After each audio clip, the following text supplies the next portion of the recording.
किसी के नाम पे भी कंपनी खोल देने से क्या मतलब है? मैं तो कहता हूं तुम्हारे नाम पे कंपनी खोलनी चाहिए, बेहतर होगा। तुम घर की बड़ी हो और तुम्हारा नाम लकी भी है। सुभद्रा एंटरप्राइजेस नाम रख देंगे हम। नहीं नहीं, सिर्फ मेरे अकेले के नाम से क्या होता है? वो दोनों क्या सोचेंगी? अरे क्या सोचेंगी? अब तो हमारे दिलों में कोई खलिश नहीं है, मिलजुल कर रह रहे हैं, उन्हें कोई प्रॉब्लम नहीं होनी चाहिए। तुम घर की बड़ी हो, तुम्हारा हक बनता है, तुम्हारे नाम से रखेंगे। नहीं नहीं, मैं अपने नाम पे कंपनी नहीं शुरू करना चाहती हूँ। नहीं, अगर करना है तो सुभद्रा भाभी या पायल के नाम पे कर दो। मैं इसमें बिल्कुल इन्वॉल्व नहीं होना चाहती, क्योंकि क्या है ना, अरुण, एक बार नाम दे दिया तो सारे अकाउंट्स मेरे नाम पे हो गए, फिर यहाँ साइन कर दो, वहाँ दस्तखत कर दो। नहीं, मैं इस झंझट में नहीं पड़ना चाहती। कैसी औरत हो तुम? तुम्हें सिर्फ साइन ही तो करने हैं, बाकी सारी मेहनत तो हमें करनी है। नहीं बाबू, मुझसे नहीं होगा। वो पायल है ना, उसको ज्यादा तजुर्बा है, उसी का करवा लो, वही ठीक होगा। नहीं नहीं, मेरे नाम पर कुछ भी करने की कोई ज़रूरत नहीं। मैं अपना बिजनेस चला रही हूँ, उसमें बिजी रहती हूँ, उलझी रहती हूँ। मैं तुम लोगों के बिजनेस को ठीक से टाइम नहीं दे पाऊंगी, इसलिए बेहतर यही होगा कि तुम ये बिजनेस या तो सुभद्रा भाभी के नाम पे कर दो या फिर देवयानी भाभी के। कमाल है, तुम अपनी जिम्मेदारी से दूर भाग रही हो। मैं अपनी जिम्मेदारी से दूर नहीं भाग रही हूँ, सिर्फ अपना काम कर रही हूँ, अपना बिजनेस कर रही हूँ। अब हमारा बिजनेस शुरू हो रहा है तो तुम अपना बिजनेस छोड़ नहीं सकती हो। ये बिजनेस छोड़ने के बाद तुम छोड़ दो तो अच्छा होगा। अरे मैंने एक बार अपना कदम उठा लिया है तो अब पीछे नहीं हटूंगी। देखो सुमित, मैं अपनी जिंदगी जिस तरह जीते आ रही हूँ, मुझे जीने दो। पहले की बात और थी, तुम अपना वक्त गुजारने के लिए, दिमागी उलझनों को दूर करने के लिए बिजी रहना चाहती थी, इसलिए तुमने बिजनेस किया। तुम्हें क्या लगता है मेरे दिमाग की उलझनें खत्म हो गई? जो घाव तुमने मेरे दिल पर लगाए वो भर गए? नहीं सुमित, प्लीज मुझे मेरे हाल पर छोड़ दो।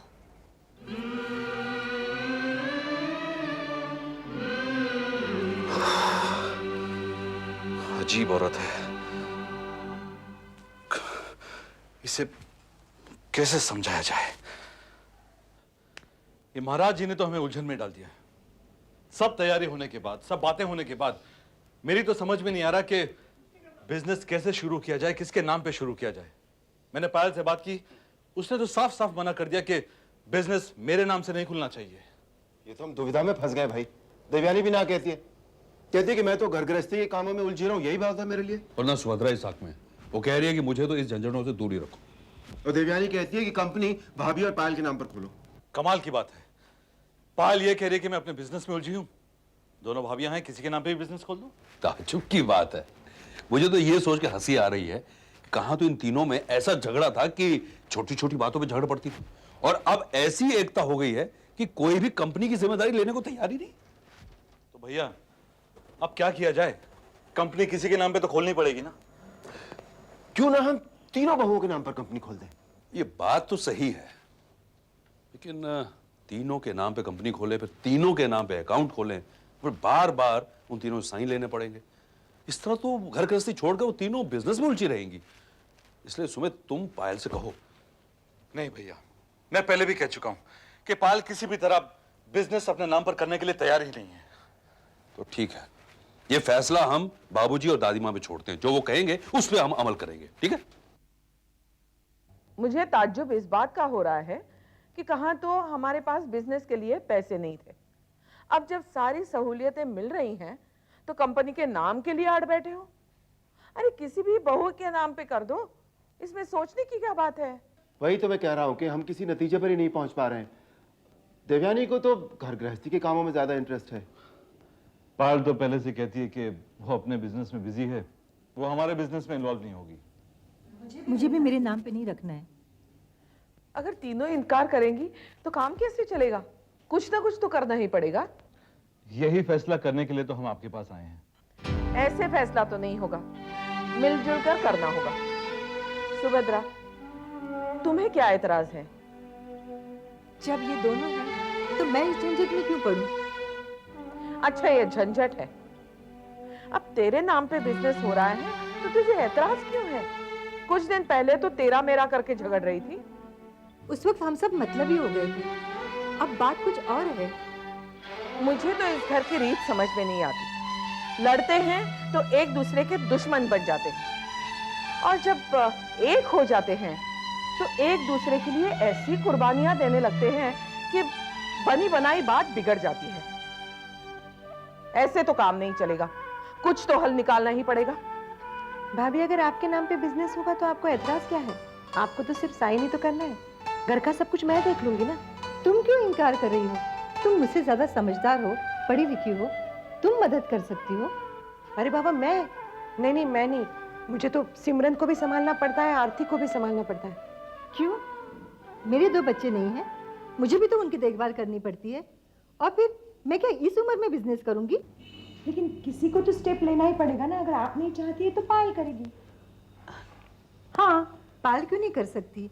वो हमसे समझदार है, पढ़ी लिखी है और उसको बिजनेस का भी नॉलेज है। पायल ही कर सकती है। भाभी जब आप लोग इनकार कर रही हैं तो ये जिम्मेदारी मैं क्यों लूँ? अरे आप लोग जानते हैं कि मैं अपना बिजनेस खुद कर रही हूँ, उसमें इतनी बिजी रहती हूँ, खाना खाने की फुर्सत नहीं होती मुझ में, और आप लोगों को ठीक से टाइम नहीं दे पाती हूँ, तो मैं बिजनेस नहीं कर सकती। बेहतर यही होगा कि ये जिम्मेदारी आप दोनों ले लें। क्यों? तीनों क्यों नहीं कर सकती? तीनों के नाम पे बिजनेस होना चाहिए। उफ़ो दादी माँ, बात तो घूम फिर कर वही होगी। दादी माँ मैं इन्वॉल्व नहीं हो सकती, और फिर इनकम टैक्स का प्रॉब्लम भी आ जाएगा। अगर इन दोनों के नाम पर बिजनेस स्टार्ट कर देंगे तो क्या प्रॉब्लम होगी? काम तो तीनों भाई करेंगे ना। मैं तो इन्वॉल्व नहीं हो सकती। हाँ, अगर भाभी तैयार है तो उनको इन्वॉल्व करें। तुम लोग तो ऐसे लड़ रही हो, ऐसे फैसले कर रही हो जैसे हम लोग तो घर पर बैठे रहेंगे और ऑफिस तुम लोग संभालेंगे। अरे सिर्फ कंपनी तुम लोगों के नाम पर होगी, अकाउंट होगा और साइन करने पड़ेंगे बस। देखो तुम लोग कुछ भी करो, फैसला आज और अभी होना चाहिए। मैं फैसला करूं? अगर आप लोग माने तो? हाँ, मुझे मालूम है, मैं जो भी फैसला करूंगी मेरे साथ देवयानी भी होगी और पायल भी होगी। तुम दोनों को मेरे फैसले पे कोई एतराज तो नहीं है ना? अरे क्या सोच रही हो? नहीं भाभी, कोई एतराज़ नहीं है। आप जो फैसला करेंगी मैं उसे ज़रूर मानूंगी। ठीक है, अगर पायल को मंजूर है तो मुझे भी मंजूर है। जो भी जैसा भी करना है कर लीजिए। तो मैं चाहती हूँ कि हमारे नाम पे बिजनेस करने की क्या जरूरत है? हम लोग क्या इतने बड़े हो गए हैं? जब दादी माँ इस घर में है तो हमको बीच में लाने की क्या जरूरत है? दादी माँ के नाम पे बिजनेस शुरू होगा। अरे हाँ, ये तो हमने सोचा ही नहीं। हाँ दादी माँ, भाभी बिल्कुल ठीक कह रही। अरे तुम लोग पागल हो गए हो? इस उम्र में मुझसे ये सब करवाओगे? दादी माँ ये लोग ठीक कह रहे हैं, आपको कुछ नहीं करना, बस घर बैठकर जहां हम कहें वहां साइन करना है, बात खत्म। बाकी हम सब लोग संभाल लेंगे। और दादी माँ एक तरह से ये ठीक ही है, आपके नाम पे होगा ना तो कुछ झगड़ा फसाद नहीं होगा। नहीं, ये जिम्मेदारी मैं नहीं ले सकती। वाह दादी माँ, खुद की बारी आई तो अब डरने लगी। वैसे तो बहुओं के सर पर डाल रही थी। इनका फैसला बिल्कुल सही है, बिजनेस आपके नाम पर ही शुरू है। हाँ दादी माँ, आपके नाम से ही बिजनेस शुरू होगा। घर का बड़ा होता है, उसके नाम से बिजनेस शुरू करने से घर में तरक्की होती है। और महाराज ने कहा है कि महिला के नाम पे ही बिजनेस शुरू होना चाहिए, वरना हम बाबूजी के नाम से भी शुरू कर सकते थे।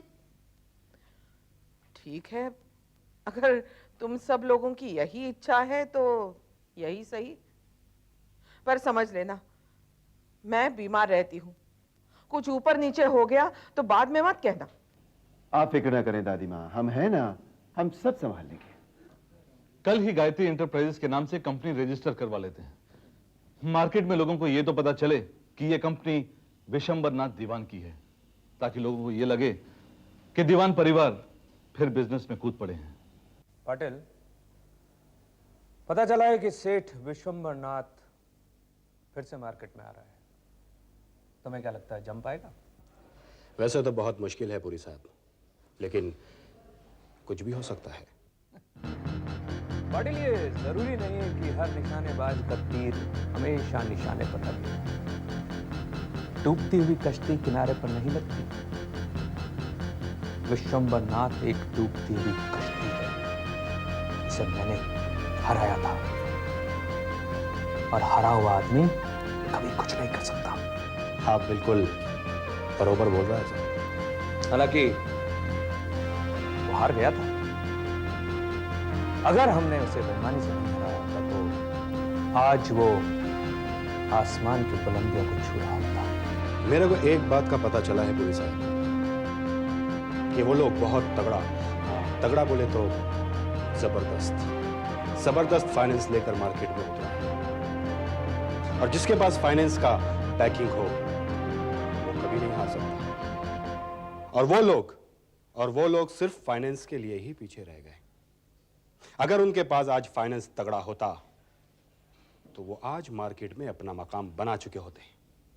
ये बात तो सही है कि ये लोग ईमानदार हैं। विशंबरनाथ के तीनों बेटे मेहनती हैं, अगर ठान ले तो कुछ भी कर सकते हैं। इसलिए पता लगाओ कि नए मार्केट में फाइनेंस कौन कर रहा है। पुरी साहब, ये पता ना लगाना तो बहुत टेढ़ा बात है। पाटिल ये जरूर पता लगाएगा। पटेल, अगर ये मार्केट पे छा गए तो पूरे मार्केट पर कब्जा कर लेंगे। कभी कभी सियार भी शेर पर हमला बोल सकता है, इसलिए पता लगाओ कि इन्हें फाइनेंस कर कौन रहा है। सुभान अल्लाह, क्या अच्छी बात की है आपने, क्या बढ़िया ख्यालात हैं आपके। ये तो बहुत अच्छी बात है अंकल। जो इस घर की सबसे बड़ी है गायत्री देवी, आपके बेटे उनके नाम से बिजनेस शुरू करने जा रहे हैं। इंशाल्लाह जरूर बरकत हासिल होगी। और कहते हैं ना, जिस घर में बड़ों का साया सलामत हो उस घर से बला और आफत हमेशा दूर रहती है। मिर्जा साहब, मेरे तो 3 बेटे हैं, आपका इकलौता बेटा है। इस अकेले में इतने सारे गुण हैं कि तारीफ करने के लिए मेरे पास अल्फाज नहीं। आप मुझे शर्मिंदा कर रहे हैं अंकल। तारीफ उस खुदा की जिसने हमें बनाया।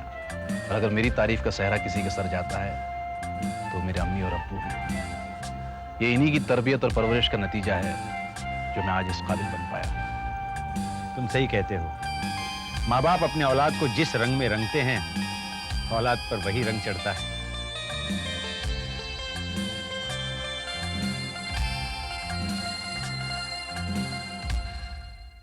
ये लीजिए अब्बू। दीवान साहब, ये आपकी हमारी दोस्ती, आपकी हमारी रिश्तेदारी का बंधन है और मैं चाहूंगा ये बंधन हमेशा कायम रहे। आपको कितनी भी जरूरत हो और कभी भी जरूरत हो, आप हिचकिचाए बिना यहां आ जाइएगा। ये आपका घर है और मैं आपका भाई हूं। और दीवान साहब, एक भाई अगर दूसरे भाई से मदद मांगे तो उसमें शर्माने की क्या बात है। अंकल, हदीस में आया है कि, मेरा मतलब है इस्लाम में, हमारे रिलीजन में ये बात कही गई है कि अगर किसी की मदद करो तो इतने पोशीदा तरीके से कि अगर एक हाथ से दो तो दूसरे हाथ तक को खबर ना हो। हम दिखावे में यकीन नहीं रखते और सच पूछिए तो फराग दिली पाने के लिए या फराग दिली दिखाने के लिए हम इस तरह की तारीफ के कायल नहीं हैं। ठीक है, आप लोगों ने तो मुझे कुछ कहने के लायक ही नहीं छोड़ा। अच्छा, आदाब। आदाब आदाब आदाब।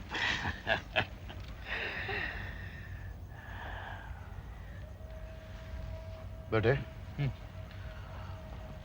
मुझे तुमसे एक बात कहनी है। जी अब्बू, हुक्म करें। इंसान की जिंदगी और मौत का कोई भरोसा नहीं होता। मैं जो तुम्हें कहने जा रहा हूं उसे ध्यान से सुनो और उसे मेरी वसीयत समझना। एकदम अगर मेरी मौत हो जाए, लिल्लाह, ऐसा ना कहिए अब्बू।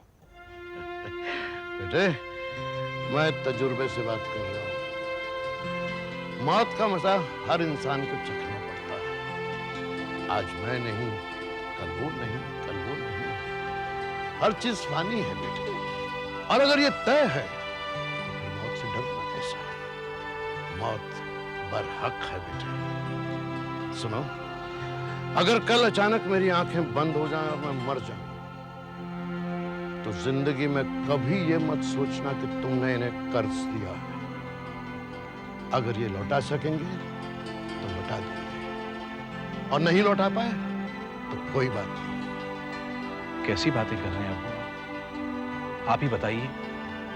बचपन से लेकर अब तक मैंने आपकी हर बात को फरमान और आपकी हर ख्वाहिश को हुक्म माना है।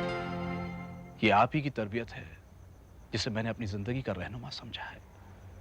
फिर आपने ये कैसे सोच लिया कि आपके किए हुए किसी भी फैसले की मैं मुखालिफत कर सकता हूं? ना अब्बू ना, आपका हुक्म दिलशाद की सर आंखों पर।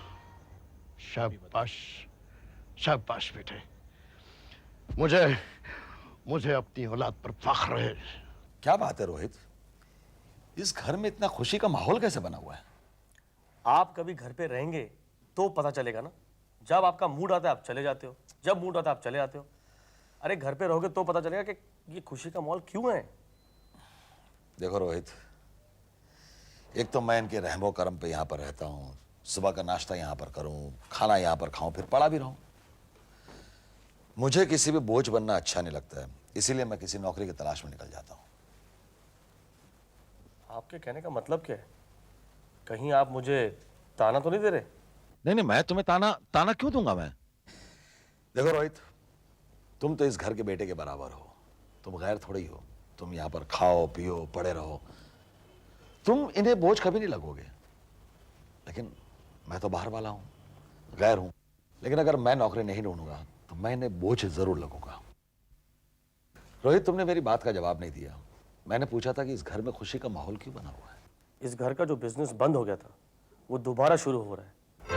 बिजनेस शुरू कर रहे हैं जी, लेकिन इन्हें तो कोई पैसा देने के लिए तैयार ही नहीं था, तो फिर इन्हें फाइनेंस कहां से मिल गया? इनको पूरे 1 करोड़ का फाइनेंस मिला है। 1 करोड़ का फाइनेंस? यस। लेकिन इनकी मदद किसने की? ये तो मैंने जानता। कमाल है रोहित, तुम अपने आप को इस घर का बेटा कहते हो और तुम्हें यह भी नहीं पता कि इन्हें फाइनेंस किसने किया। तुम्हें पता करना चाहिए था कि इनकी मदद किसने की। देखो राज, इन लोगों ने मुझे अपनाया, ये मेरे लिए बहुत है। लेकिन फिर भी मैं इनकी फैमिली मैटर में क्यों दखल अंदाजी करूं? और हाँ, हमें तो ये सोचकर खुश होना चाहिए कि ये वापस उस मुकाम पर पहुंच जाए जहां ये पहले थे। क्या तुम्हें लगता है कि ये लोग फिर से तरक्की कर लेंगे? क्यों नहीं? इस घर में सारे के सारे इतने मेहनती हैं, दोबारा मेहनत करेंगे तो जरूर उस मुकाम पर पहुंच जाएंगे। लेकिन आप इतने उल्टे सीधे सवाल क्यों पूछ रहे हैं? नहीं, मैं तो बस यूं ही पूछ रहा था। हाँ, ये बात सही है कि मुझे भी पता करना चाहिए था, क्योंकि मैं भी इसी घर में रहता हूँ। देखो रोहित, अगर ये लोग तरक्की कर लें तो मुझसे ज्यादा खुश और कौन होगा? हाँ, ये बात तो सही है, लेकिन फिर भी हमें इनके मामलों में दखल नहीं देना चाहिए कि ये किसको मिलते हैं, कहाँ जाते हैं, कहाँ से पैसों का बंदोबस्त करते हैं। इससे हमें क्या?